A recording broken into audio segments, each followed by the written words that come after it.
Hello everybody and welcome to the post-race show for the London E-Prix, the final race of Gen 3, the final race here at the XL, and I feel like we're in the drivers. You know, they've had some tough interviews today, Jack. Yeah, definitely. Yeah, no, this is where I've done the pit walks when they won't let me in the paddock, which is what's happened today, which is why we're here. But yeah, no, it's been a hell of a day. I mean, like, that race just went off on every single level. I think we were in supersonic at points during that race, but yeah. Our mics could not detect the screams.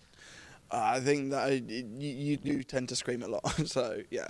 I feel sorry for our neighbours in the hotel as well. I feel sorry for Nina. Yeah, to be fair, she's been in the commentary box with me 3 times, and she's gone out like that with her ear. She can't hear. Megan, I think, is half deaf now. Right, let's get into it first of all, because after we left you at the end of the watch-along commentary with the victory and Taylor Barnard, you know, go away and everything, you went to Tesco. I ran. Oh, yeah. Do you know what? As soon as I got the stairs, the train was there. I hopped on the train. I know. Yeah, because I know that because I went up there. I was like, yeah, no, he's not here, and the next one's in 4 minutes, so he must have got it by the skin of his teeth. I did. I ran up the stairs, and I got to the. I had to walk when I got back in. Flashed the pass. Had to walk all the way to the bottom of the paddock. Came back up, and I was let in by photographers, and I got the perfect view of the champions' podium. Yeah, I'm assuming this is going over the top of it, but yeah, no, I've seen it. It was fantastic shot of it. So, yeah. It's going in now. You ready? Right, let's go over then. This is what happened with the champions' podium. Of course, we missed the actual podium, but this is the top 3 in the championship, followed by the teams and constructors and manufacturers champions. Welcome everyone to the 2026 ABB FIA Formula E World Championship podium here in London. Let's begin the celebrations and meet our World Championship winners. Firstly, representing the World Championship winning manufacturer Ford is Dr. Michael Steiner, member of the Executive Board, Research and Development.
national anthem of the World Championship winning driver from Germany.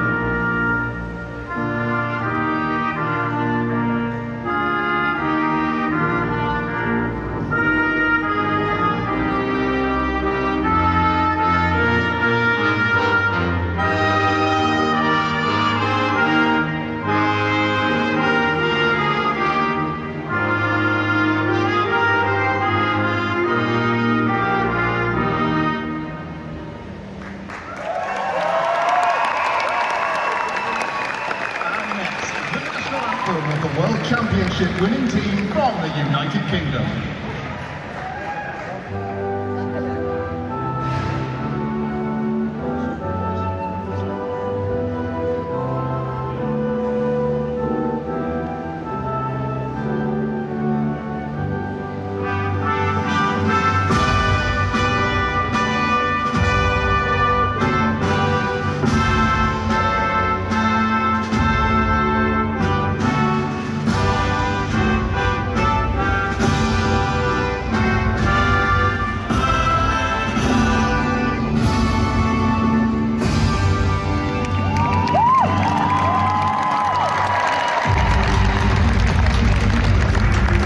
Congratulations to all our winners.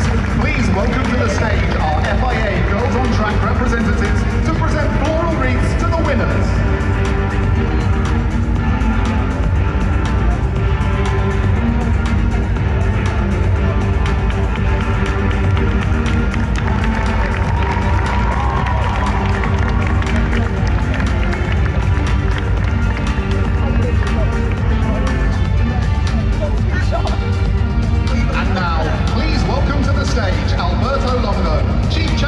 Officer and co-founder of Formula E to present the trophy to the World Championship winning manufacturer, Porsche.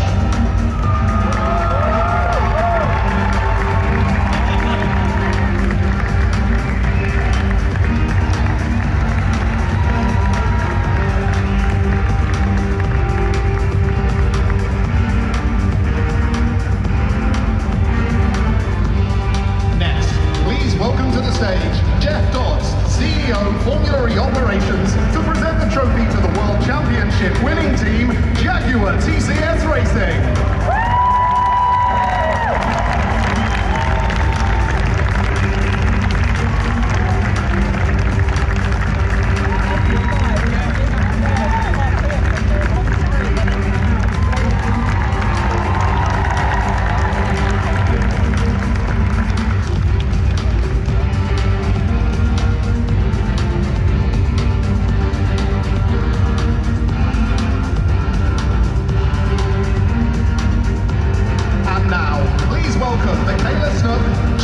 Officer, Formula E, to present the trophy to the third place driver, Mitch Evans.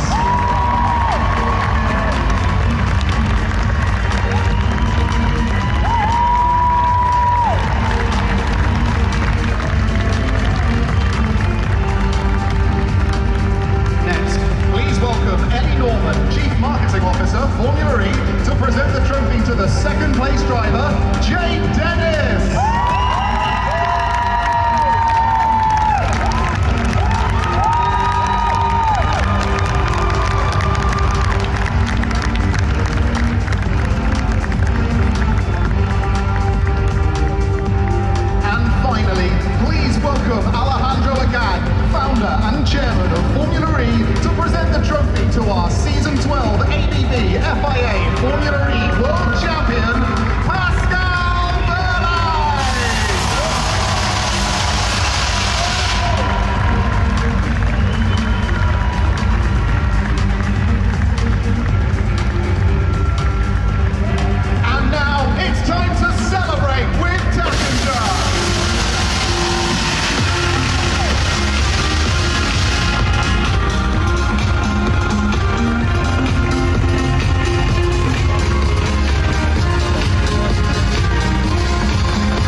Right, before we get into the interviews from today as well, let's talk about some of the big points that happened, starting, I think, with the obvious. Pascal Wehrlein into the back of Joel Eriksson, spinning round, Jake Dennis into the wall. Wehrlein, you've seen over it now, a clip, his front wing damaged, the tyre scuffed and everything. He got a 5-second time penalty for it, that's fair, but the reactions of Andretti, the reactions of fans online, this feels a bit like Season 2, it feels a bit Schumacher, 97 at Jerez.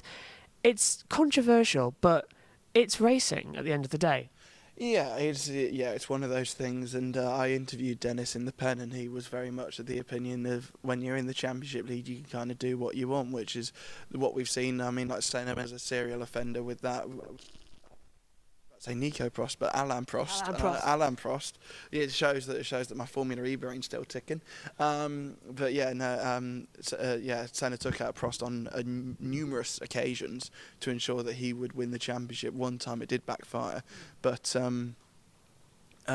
yeah, it's just one of those things. It is racing. They did give Pascal a 5-second penalty for it, but as Jake said in that interview, like when you get a 5-second penalty and you're running 14th and the opponent's in the barrier, it doesn't really do anything. And so yeah, it's something that it's disappointing that it happened, and it's disappointing that it came to that. But we were in for a cracker of a race before that and after that, because there was some kind of ambiguity about what was going to happen, and then could Mitch Evans come out of nowhere? And he did nearly. Yeah, he was not far off from the podium, but he would have had to win that race to do anything. So, it wasn't to be for Mitch. But the fact that there was that little bit of, this could actually go Mitch's way, is insane. Right, let's get into the top then at the drivers' interviews, because myself, Pico and Jack were all rallying around this very area a couple of hours ago, trying to get every driver we can get the hold of. And I think, actually, we did quite well. Yeah, I think it's actually our lowest tally of the weekend, but when it's London title decider, it's not too bad. I was very impressed with the number we got on Friday, but from that you'll hear from...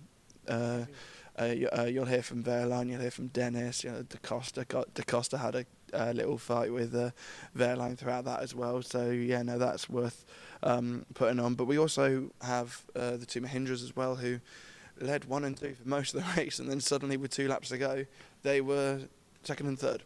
They basically threw away that race, it was disappointing to see that, because they had played it to perfection. It was actually, and I'm sorry, just to point it similar to how Evans and Cassidy were 1-2 2 years ago. No. Oh, here, yes. In London. Everything's very similar to season 10, with Pascal dominating on Saturday, then going on to win the championship on Sunday. But then, the 2 Jaguars, when they qualified up top on the Sunday a couple of years ago, they were very good at doing that, and then then all hell broke loose, and Pascal was able to sweep the championship. Very much like history has been repeating itself this weekend, and it's been very season 10-esque to come in. But let's hear now from the drivers in the media pen. Pascal Wehrlein, 2-time Formula E world champion. How does it feel? Decision and change to make after so long. Is that made easier by the fact that it's a clean slate view? I think with the circumstances and what we face today, it feels even nicer.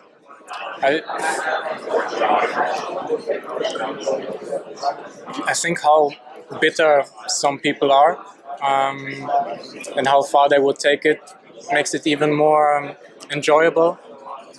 And otherwise it's just what I live for, working together with my team, giving everything out there,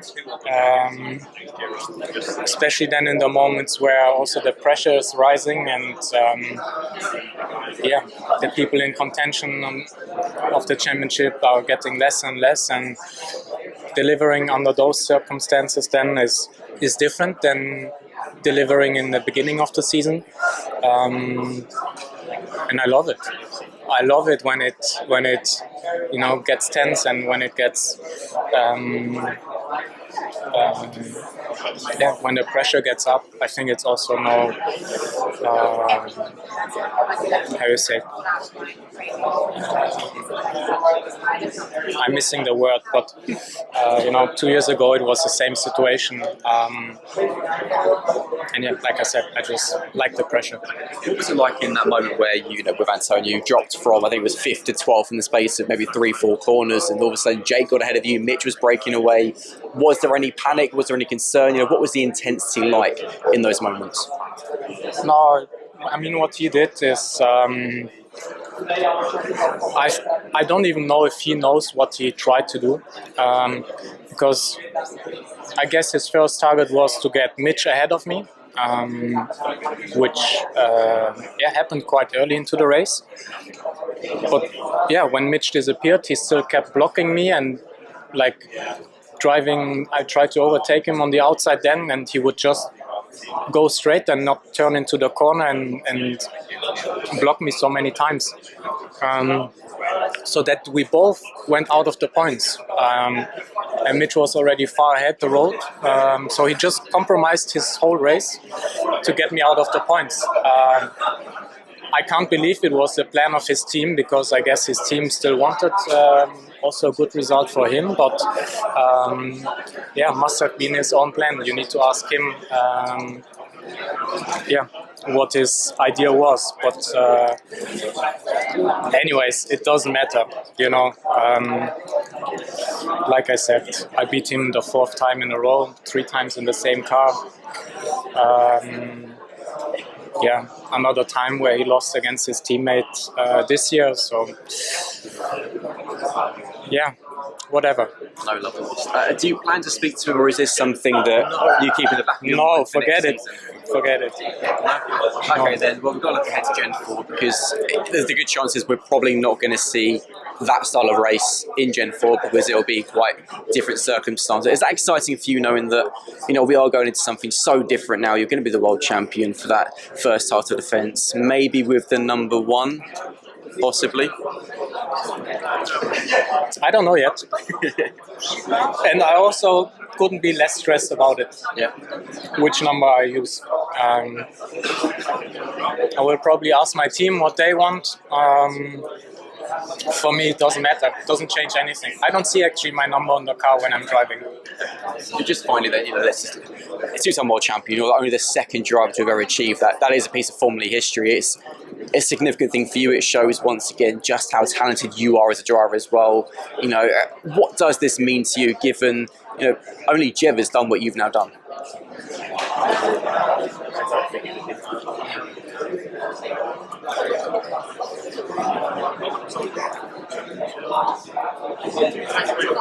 I want to be the best. I think that's as straightforward as I can say it. I want to be the best. I want to be better than the others.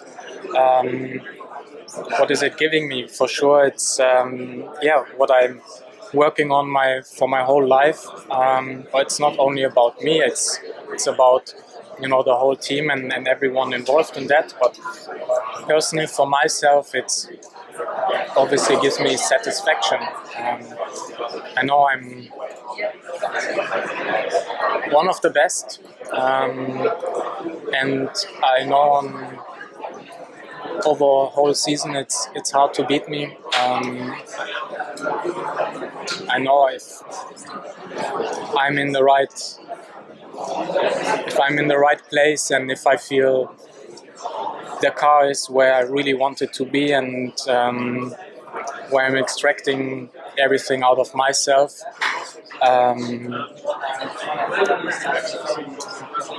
that if I'm in that place, only I can beat myself. So this weekend again, I was there. Shanghai was an equally important weekend, where I felt similar, and also in some previous races. I mean, we've discussed it all. So yeah, thank you. Ajay, that was brutal. There were no holds barred in that race there, and just that unfortunate incident at the end just put pay to anything. Obviously, you've had a little bit of time to reflect on it now, and obviously tempers were heated in that. But how do you look back on that, and the season? Look back at the incident or look back at the season? Let's go with incident first.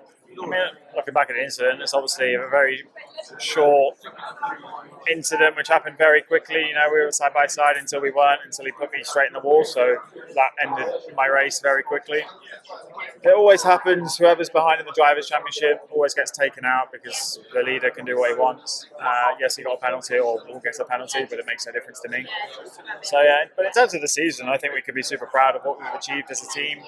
To be a customer to a manufacturer with all the testing, what they get, to fight it all the way to the end is seriously impressive. So a massive shout out to my guys at Andretti. Obviously, Pascal did get a penalty for that, but a 5-second penalty when you're in 14th and 50 seconds away, it doesn't really matter at that point anyways. Is that something that the stewards should have been potentially a bit harsher on, or that they should have done? Honestly, the stewarding this year has been super up and down, so I don't really give a shit. Okay, just check. Yeah, I mean, we had a strategy to try and achieve this goal that we had, which was to win the team's championship. And obviously, the only thing we had to do was to beat the two Porsches. I can't deny that they made me a little bit angry with the games they played yesterday. So yeah, we found a strategy to disrupt their own strategy and their own games. From lap 1, Muller started to do the same thing, and I'm glad I was able to put an end to that. You got a bird's eye view of the incident between Verline and Dennis. What are your thoughts about that? It's pretty clear to me. I mean, that was a super dirty move. He took Jake out on purpose to secure his championship. Fair enough, but it says a lot about how what he does. But that's not on me to comment. I mean, he did the same thing to me 2 weeks ago in Tokyo, so I'm not surprised. You must have heard some comments from Pascal on the team. I've heard a few things here and there, but if he wants, he can come and talk to me. How do you respond to that? To my friends. What? How do you respond to those comments? They do not have the right to say anything. They can't say anything. We haven't done anything that they haven't started. We did nothing wrong. They started playing these games, and we played them too, played them a little bit better. And yeah, man, they can't expect to do things to others and not get bitten back. It's not the way I want to race, but once they started it, we had to do it as well. Do you feel it was getting a bit personal between you and Pascal as well, given your history at Porsche? Yeah, I mean, of course. I mean, this year alone, he's done a couple of bad things to me, and then I don't even want to touch on the personal past that I have with him. But you know, you can see how other people race me and how other people race him, and that says a lot about the people that we are. Okay, thank you so much, and congratulations. Antonio, just one on the team title. Obviously, it's the first season with Jaguar, and you've secured the team title. Just how important is that to you? It's amazing. Honestly, I've now managed to win a team's championship with at least 3 teams. So yeah, you know, I'm glad that I can be a small part of bringing some silverware and some world championships to these teams. And yeah, I mean, I found a new house, a new home this year, a new family, and they've treated me so well. So I'm very, very happy to play a small part in bringing this championship back to Gaydon. Thank you very much. Cheers. Nick, Mahindra bounced back from a disappointing Saturday to I'd argue, a stronger Sunday, but you both took attack mode at the same time. Was there not any discussion about maybe taking a lap later, trying to secure the 1-2 positions? Our primary goal and objective was to finish third in the team championship, and we raced and executed as a team. So yeah, all the decisions were with that in mind. And of course, you know, you can't have it all. You need to make some compromises. But I'm very happy that we managed to grab P3 in the championship and score a double podium. Of course, I think there was an opportunity to win here today, but the team collective was our primary priority. You were the ultimate gentleman driver out there. Mortara missed attack mode a couple of times. Did you back up the field in order to let him go ahead of you, get the attack mode, and then you swap places back every now and then? It was quite gentleman driving.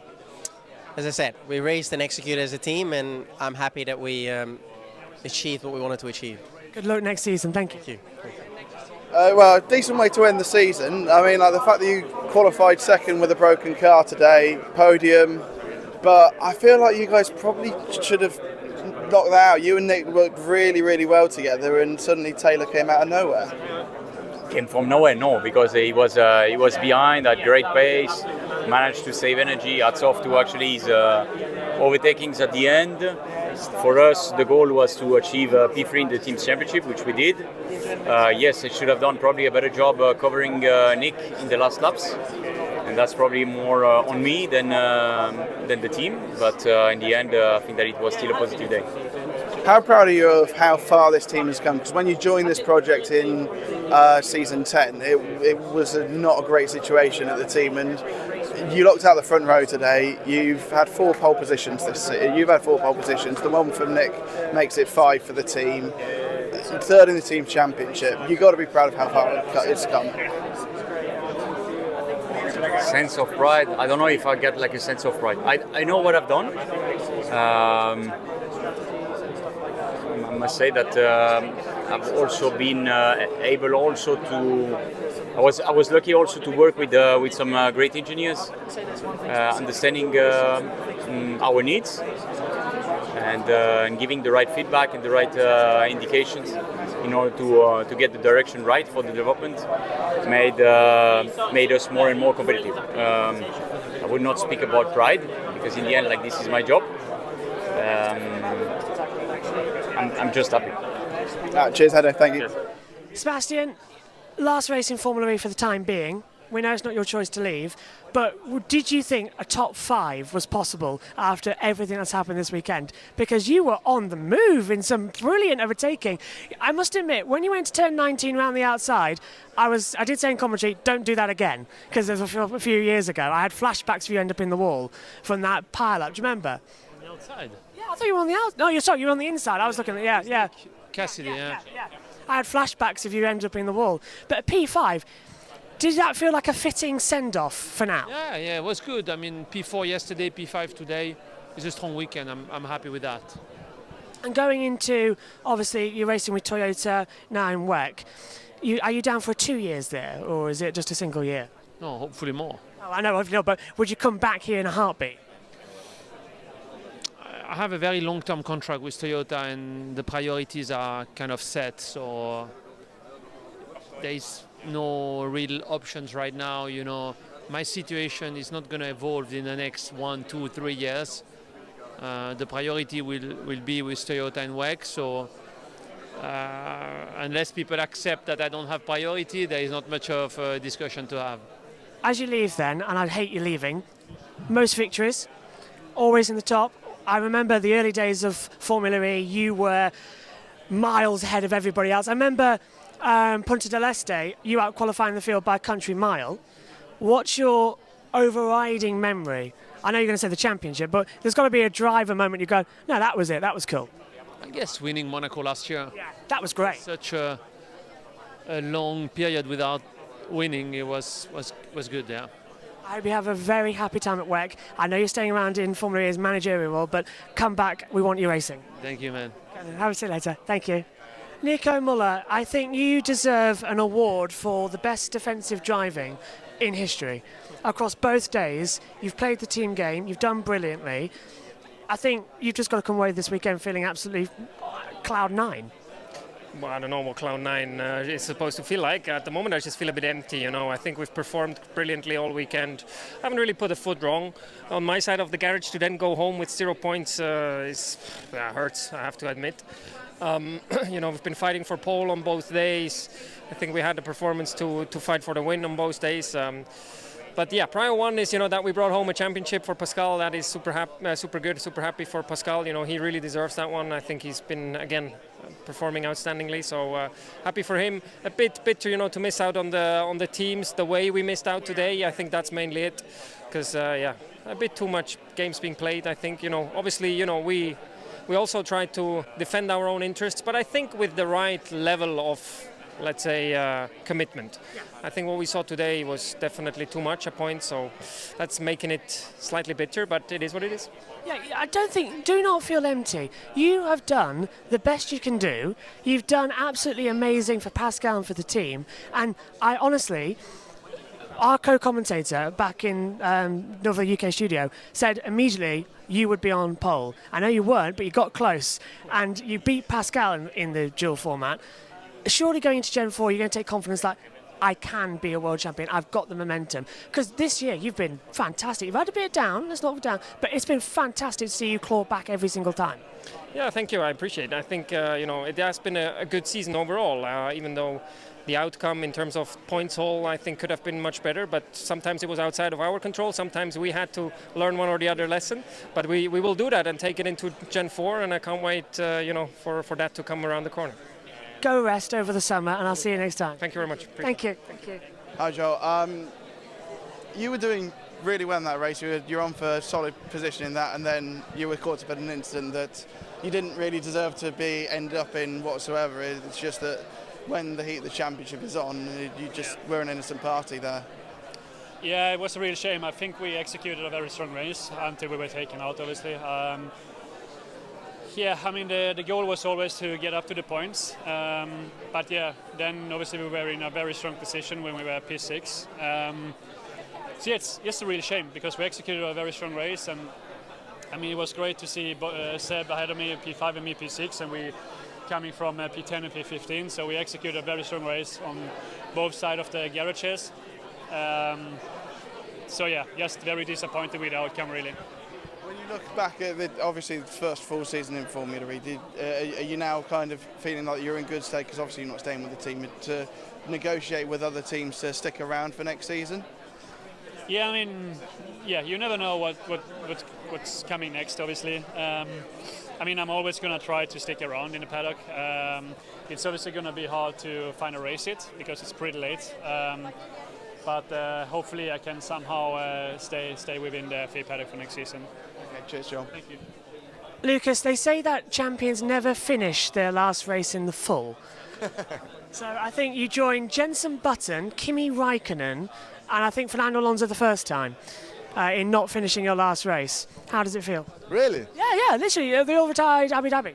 Oh, right. I did, yeah. I didn't know that start, but it's a interesting start.